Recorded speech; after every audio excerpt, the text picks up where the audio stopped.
Young tiger NTR Janata garage వంటి super hit తర్వాత వరుసగా సినిమాలు చేయడానికి రెడీ అవుతున్నాడు. అయితే ఒకవైపు తనతో సినిమాలు చేయడానికి వస్తున్న దర్శకులతో మాట్లాడుతూనే మరోవైపు తనకు బాగా కలిసి వచ్చిన వినాయక్ తో కూడా రహస్య మంత్రాలు సాగిస్తున్నాడట.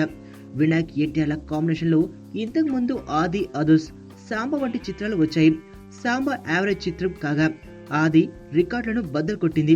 అలాగే అదుర్స్ కూడా సూపర్ హిట్ అయింది. పైగా ఎన్టీఆర్ లోని కొత్త డైమెన్షన్ వెలుగులోకి వచ్చింది అదుర్స్ చిత్రంతోనే. అయితే ఆ సినిమా తర్వాత మళ్ళీ వినాయక్ తో ఎన్టీఆర్ సినిమా చేయలేదు.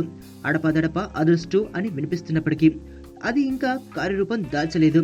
అయితే ఆ విషయం ఎలా ఉన్నా మనిద్దరి కాంబినేషన్ లో సినిమా రావాల్సిందే అని వినాయక్ తో గట్టిగా పట్టుబడుతున్నాడట ఎన్టీఆర్. అందుకే వినాయక్ కి ఏ మాత్రం ఖాళీ దొరికినా వెంటనే ఎన్టీఆర్ అక్కడ ప్రత్యక్షం అవుతున్నాడట.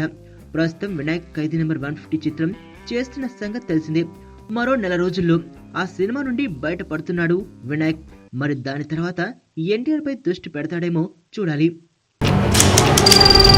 నీ స్నేహితుడు ఎవరో తెలిస్తే నీ క్యారెక్టర్ తెలుస్తుంది.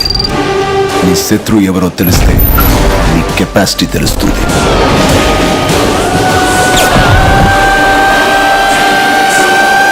నా శత్రుని సెలెక్ట్ చేసుకున్నాను.